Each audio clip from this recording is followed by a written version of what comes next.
Hello and welcome to the Big Picture. Today our focus is on Prime Minister Modi's latest Mann Ki Baat address, recalling the 5 years between 1942 when the Quit India movement began and 1947 when India got freedom. Modi said that the next 5 years could be a crucial and decisive period to solve the major problems of India, one of them being poverty.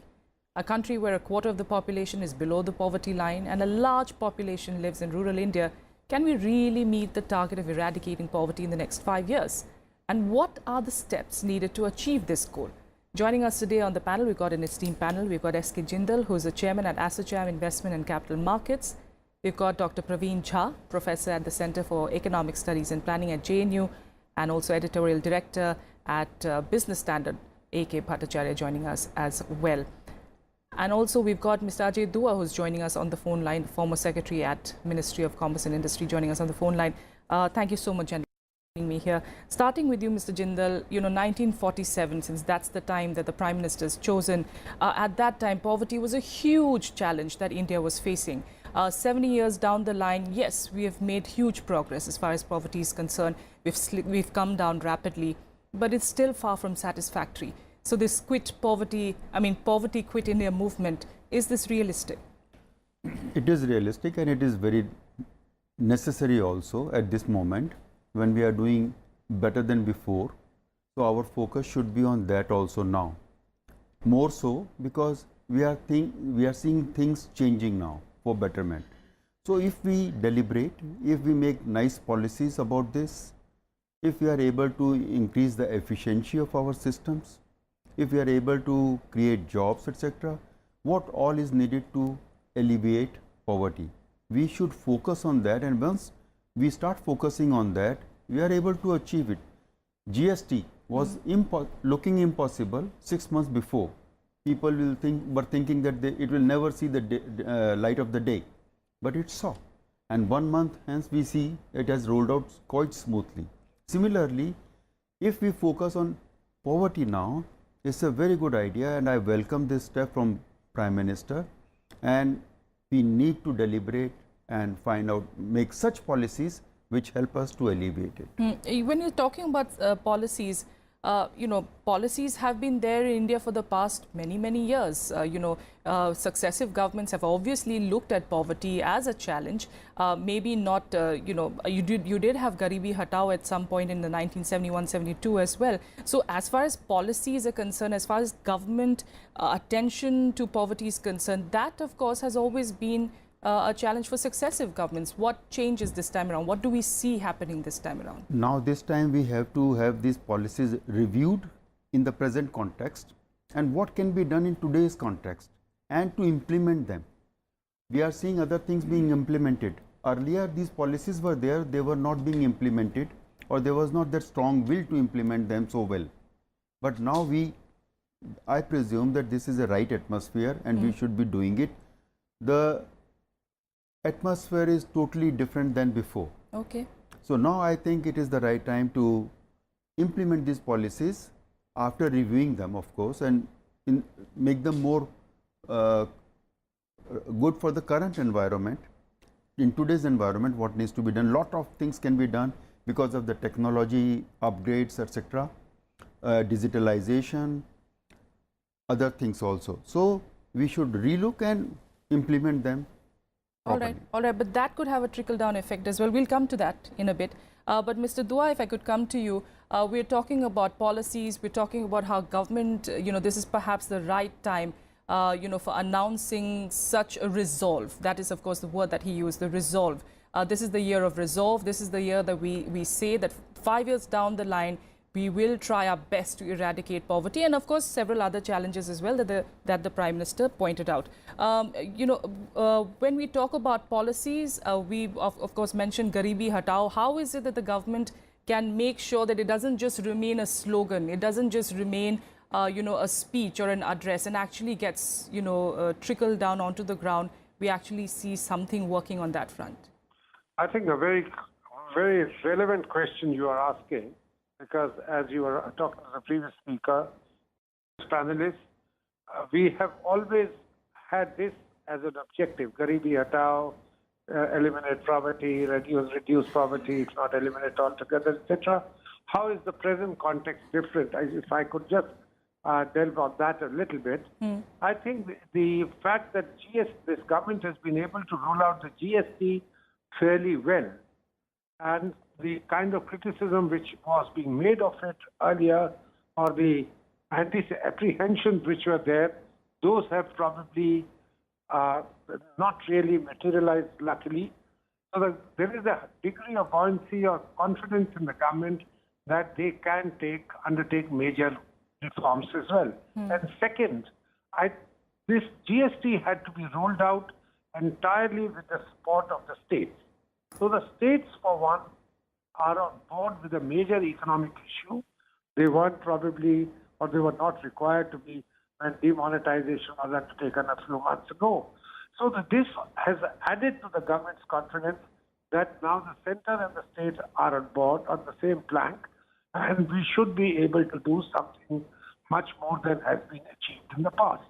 The Prime Minister in that context has talked of 6 issues to resolve, the 3 C's as I'm talking about: communalism, corruption, casteism, and then he's talked about the other 3 things, which includes terrorism and cleanliness. That's a communalism, filth as well. Poverty. Yes, poverty being one of them. Yes. So those 6 of them. Now, talking about poverty, I think a large number of things have to be done. Policies have to be evolved which are different from the past. If I might very briefly touch it as an opening remark, I think we need to address, whether we like it or not, our issue of population growth. Let's look at the context of China. China adopted the one-child norm and they took off. We continue to add to our population 22 million people per year, and that is indeed a burden. I'm not saying any enforced measures, but heavily incentivize not to have a second or a third child, etc. We need to look at that. Second, we need to be absolutely clear that agriculture must get much higher priority than it has been given in the last few decades. Okay. I'm saying decades, not just 2 or 3 years. Yes. Agriculture has not been getting the attention of the state. State meaning S with the capital S, that we know the government, the way it's resulting in much higher degree of migration from rural areas into urban areas.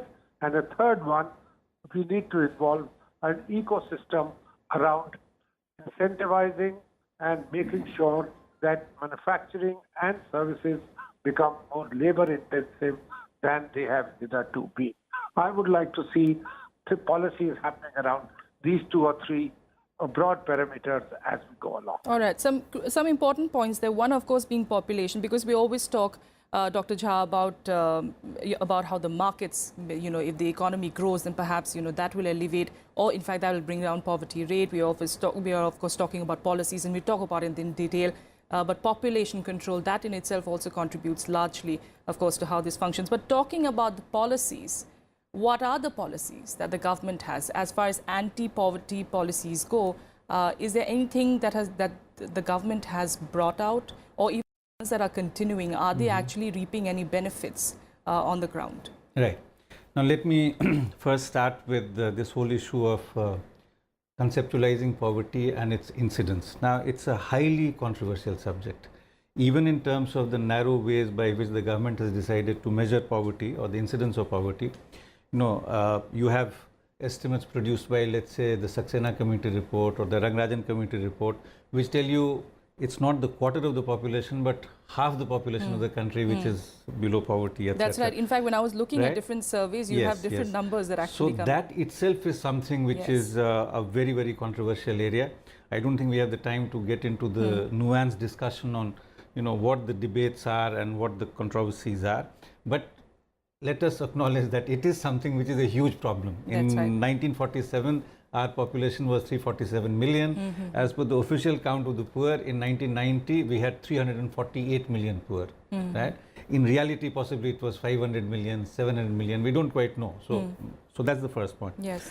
2, when we talk of how to address poverty, obviously we have to look at the most obvious causal correlates.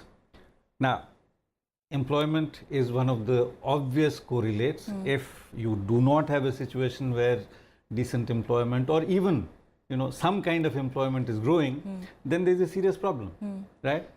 Let me just give you one stat which will put things in perspective. Before this government came to power, Mr. Modi during his campaigns was repeatedly saying that yes, we will create 2 crore jobs, and that is the need of the hour. Official estimates tell us that every year about 10 to 12 million people are joining the workforce, labor force, and they're looking for work, right? Now, if you look at, let's say, 11-12, what was the net job creation? 11.5 lakhs, which basically means 10% of what the official estimate says is the requirement. What was, and all this data is from Labour Bureau, right? All that I'm sharing with you, Government of India's own official estimates. Yes. If you look at 15-16, what was the net jobs created? 1.5 lakhs. In 5 years, it actually has become 1/10 of what it was. Now, 11-12 itself was really inadequate given the requirement and so on. So on the question of employment, I think we are doing massively, horribly wrong, right? Now, what is happening? What are the, again, a complex story. What should be the policies? Do we have an industrial policy in place? Do we have a decent employment policy in place, etc.? Right? With due respect to the preceding speakers, I have a completely different view, which is a very dismal view.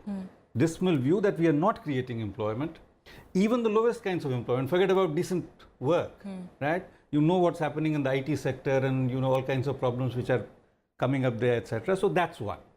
So on that causal correlate, we are doing, terribly wrong, right? And I do not see in terms of policies anything which will correct that. In terms of the other major possible correlate, assets, right? Now, if you look at one of the significant, at the lowest sort of level of well-being, etc., it is access to land. What has happened to access to land in the last 5-7 years? In rural India, the landlessness has increased by about 10 percentage points. Now, here these people who were living on of, sort of livelihood, right? The only thing which they had were tiny parcels, plots of land, etc. You take all that away, right? Through a variety of public policies, there is very significant land alienation in this country, which is on the rise, right? Either you don't give them credit, they go to a money lender, they place their land, land is gone, right? If you look at what has happened to the credit over the years, right?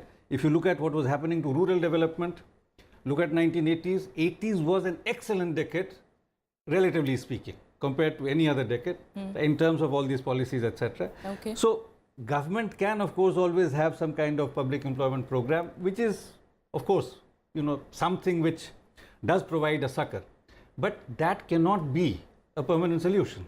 You have to think in terms of structural changes, structural possibilities and transformation. Mr. Bhattacharya, do you also agree that the picture looks dismal, or are you hopeful that the government has that confidence that it can bring in policies that will actually work on the ground and actually help? I am somewhere in between. Okay. The target of eliminating poverty by 5 years, that's what the Prime Minister has set the slogan for. In my view, is a very ambitious and almost impossible target. Purely going by the historical data, that well over 5% annual growth in the post-reforms India, the number of people that we have taken out of the poverty line is 250 million. Now, we already going by even the figure of 23% or 25% of the poverty level, so it will be a humongous task to take, that many people who are poor out of the poverty, poverty's prison house, so to say. Now, therefore, the task will be very, very difficult, very ambitious. What do you need to do? You talked about policy changes. I think the first thing is to do is to make sure that your growth gets faster and that growth is more equitable. I think our growth has been reasonable in the last few years, but they may not have been very equitable, in a sense that large chunks of India, which is dependent on agriculture, has not grown rapidly at all, whereas services has taken the lead and industry a little bit there. So what you are seeing is a skew in the growth pattern, where 50 to 60% of people who are dependent on agriculture are growing at a very low rate, Yes. whereas the other section are growing at a faster rate. So the disparities are rising, and probably the benefits of growth is not being distributed Yes. in an equitable way. Now, how do you ensure equitable growth? You need to improve investments. Investments not just in projects, in manufacturing, but also in infrastructure. There are two other things that I think is necessary in terms of policy. Data clearly show that healthcare costs are huge in this country, particularly for the people who are already poor or on the margins.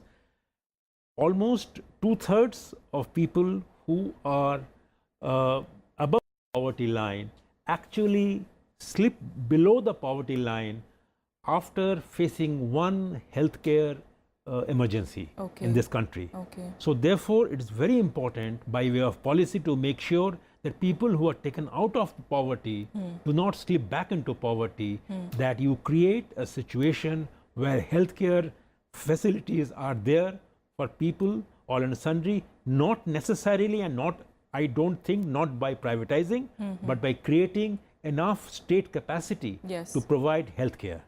And finally, I would say it is important to spend some resources, adequate resources, in creating capacity, the human resource capacity of the people, so that they can get the jobs which will hopefully be created through more investments, and they are skilled enough to take advantage of economy which is growing, say, at 6 or 7%. So these would be my recommendations in by way of policies. All right. Mr. Jindal, it is seen that, when the economy grows fast, figures of poverty rate does seem to be going down. We saw that, starting from the 1990s onwards, we saw that even during the early 2000s, still in fact 2014 or 15, if I'm not wrong, we did see, a sort of a decline in the poverty rate. And that was a time when, of course, India was growing. So does this also mean that, once the growth rate pushes up further, that in itself does ensure, or do we again come back to, this distribution? How the wealth distribution, the income that's coming in, that balance, does that also again become a factor? That is more important. It is not necessary that if we have a higher growth, then we are okay with it, because we must do that. Growth should be coming out from the causes. It must serve our purpose also. Like human resource, we are large at it. We should be able to utilize it. Young population of ours, they should be able to perform. There should be opportunities for them to perform. So if this growth is coming from other areas and we are not touching these areas, these are our strengths. So all our strengths we should be able to use in a very good way to achieve that growth. Growth, even if it is little bit less than what we are expecting, but if we are using these resources and we are able to provide for them, for their jobs, because one person gets a job today, after 1 year he will be able to get at least 5 to 10% increment and some knowledge, some information, some training, some practice. So he will be able to perform better from last year. So he can grow, and the family can have a decent life of dignity with one person in the job. So that kind of atmosphere, that kind of ecosystem is more important than having 1 or 2% more growth and leaving them behind. Okay. Then it is not a good idea to leave them behind. We must use all our cards, all our strengths in a optimal way, and that will serve the purpose of our growth. But that is where we seem to be lacking then. If it eventually does come down, we are lacking. If it eventually comes down to securing a job, and we do know the amount of unemployed that is in this country, so everything trickles down to that then. And it does seem, at least, that at the moment, and I'm not particularly blaming this government, but successive governments have been, the unemployment rate has been going down successively. That is why this clear resolve was very, very necessary, which has been done now. Okay. And okay. if we focus well on this, which I believe we will focus on this now, and it should bring results. And even if we are not able to achieve 100% of this very high target, even if we are able to achieve 50% of the target that after 5 years, will be good. Enough. All right, very quickly. Again, the real issue is that of do we have the policies, etc. Yes, I mean, yeah. currently you have 3.89 crore registered employment seekers. If you look at the investment rate, for instance, it actually has been hovering around 30% or so. The highest that we had achieved was about 38-39%. About Mr. Bhattacharya will tell us, can tell us a lot more about it, and so on. So investment is not improving really. Employment elasticity is going down. That is, per unit of growth, the number of jobs which are being created have been going down across the board. Now, in such a situation, I mean, it's good to have the resolve, but how do you back the resolve with what kind of policies? I do not see any kind of policies on the anvil, on the horizon, right?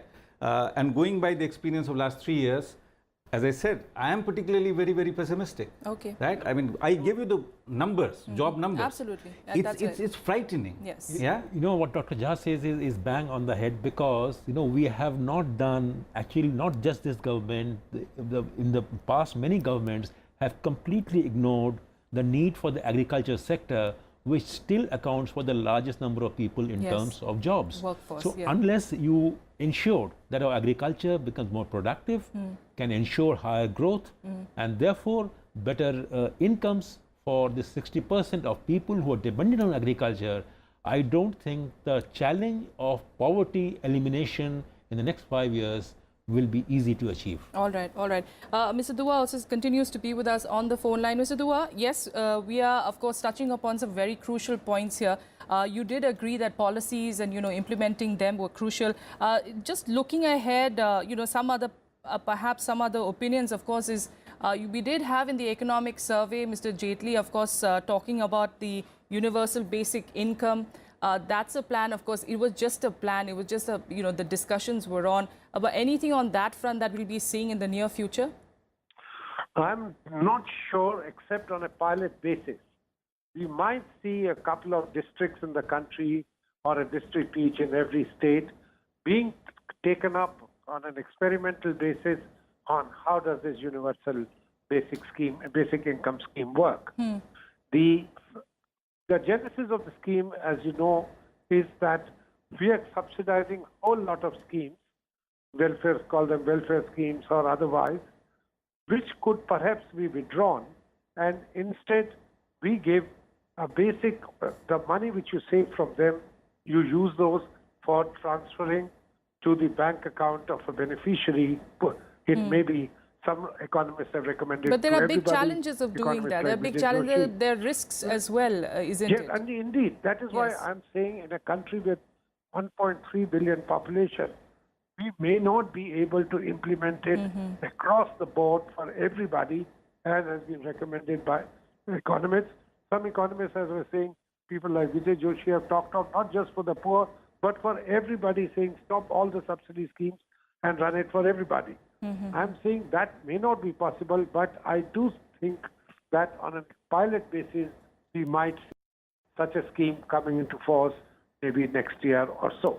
Having said that, let me come back to the point of saying I consider population control through incentivizations of a much larger means than what we saw in the 70s and the 60s, where 250 rupees being given to a male for sterilization, 500 rupees being given to a lady, etc.